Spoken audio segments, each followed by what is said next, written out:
banyak sahabat menanyakan apa komentar saya tentang pernyataan pejabat keuangan bahwa hutang Indonesia masih dalam ambang batas aman. Nah, gimana ini jawabannya? Sontoloyo ini bisa apa menjawab pertanyaan tentang hutang? Pastinya saya tidak ingin berargumen dengan Menteri Keuangan terbaik di dunia. Siapa saya juga sih? Kemudian setelah saya pikir-pikir, mungkin ada baiknya bukan argumen tetapi menyampaikan dengan keilmuan yang lain. Dengan demikian diskusi menjadi netral. Karena bisa saja salah keilmuannya, bisa juga salah ambil sampel sehingga salah kesimpulan, dan dengan demikian kita nggak kena pasang ledek, nggak salah ilmu gitu kan. Nah, ada sih ketakutan atau ketidakenakan kita, bagaimana kalau keilmuan kita yang benar di kemudian hari? Kan jadi kayak pemerintah sekarang melakukan false information. Itu yang kita nggak mau. Jadi harus berdasarkan keilmuan baru kita bertutur. Bagaimana kalau mulai dari sana? Bener deh, kalau ternyata kita benar, gak enak banget jadinya. Begini melihat dari kacamata lain, dari ilmu lain. Ngapunten loh ya Bu, jangan diambil hati. Ini untuk semua anak bangsa, boleh beda keilmuan kan? Pertanyaan pertama, refleksi ke tahun 1998. Apakah Indonesia krisis karena pemerintah gagal bayar hutang atau karena rasio hutang pemerintah saat itu lebih tinggi dari pemerintah sekarang? Dalam bahasa lain, rasio hutang seperti dikatakan Ibu Menteri, rasio hutang kita aman, masih 29% dari PDB, di mana batasnya 60% sebagai batas bahaya atau krisis. Kembali dipahami pertanyaan pertama. Di Indonesia di tahun 98, krisis karena rasio hutangnya tinggi atau karena gagal bayar hutang?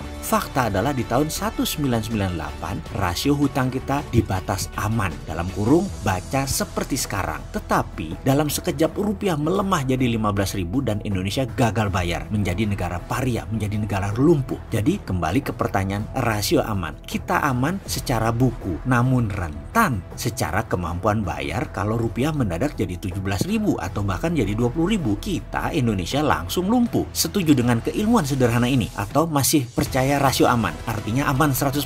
Boleh lanjut? Ini monggo loh. Saya ini dianggap Sontoloyo nyinyir, monggo loh ya. Selama pakai keilmuan lain berdalih data, monggo. Jangan sampai pakai emosi mentang-mentang penggemar berat seseorang lalu beda ilmu dianggap salah dan pendosa. Ngapunten loh ya bikin emosi. Lalu masalah hutang dilihat dari asal yang berhutang. Apakah hutang pemerintah, hutang BUMN, hutang swasta, plus off balance sheet liability lainnya. Lalu kita melihat bagaimana kita nyaur atau nyicil hutang tersebut atau membayar kewajiban hutang tersebut. Apakah dengan berhutang lagi alias bayar pakai pinjaman hutang baru lagi, atau dengan pendapatan proyek atau dengan jualan aset, dan banyak lagi caranya. Dalam tahun 1998 masalahnya hutang negara, hutang swasta, hutang BUMN menumpuk di satu tempat, tapi semua hutang mata uang asing alias hutang dari pinjaman luar negeri. Jadi rentan dengan naik turunnya kurs. Di tahun 2019 ini hutang negara, hutang BUMN mendominasi, swastanya sedikit. Lalu dikatakan bahwa Jepang, Amerika adalah negara penghutang terbesar. Nah ini menarik, benar setuju. Hutang diambang rasio atas alias sudah di atas 55% dari negara Amerika dan Jepang. Namun di sekolah saya diajari juga cara melihat data dengan cara lain. Maaf ya, mungkin karena kampus pinggiran beda dengan kampus Bonafit, jadi ilmunya masih ecek-ecek saya ini. Begini kami diajarkan, hutang Amerika menggunakan mata uang negaranya sendiri alias hutang pakai mata uang dolar juga. Jadi tidak ada potensi rugi kurs, dan juga pembeli surat hutangnya ya warga Amerika sendiri, pengusaha Amerika sendiri, perusahaan Amerika sendiri, atau pinjamannya jadi pinjaman dalam negeri yang banyak. Demikian juga Jepang, dana pensiun Jepang duitnya banyak dan dipakai beli surat hutang negara sendiri, yen ketemu yen. Sekarang hutang Indonesia 100% hutangnya foreign direct investment, hutangnya pakai currency asing, masuk ke proyek BUMN dan proyek negara. Jadi kok saya nggak enak untuk mempertanyakan hutang kita aman? Yang bener aman tuh yang mana? Yang aman di rasio buku, di fakta lapangan beda. Ngapunten loh ya, ilmu saya kampungan. Maaf kalau saya salah ilmunya, saya mohon diajari lagi. Pengen banget berguru dengan yang terbaik, saya fans berat beliau loh. Dan untuk sahabat, ilmu ini jangan dipercaya penuh loh. Keilmuan saya ini ceper banget dan masih diragukan. Tapi saya yakin common sense manusia tidak memerlukan sekolah tinggi. Bener nggak gitu? Sudah dulu, semoga menjawab pertanyaan sahabat.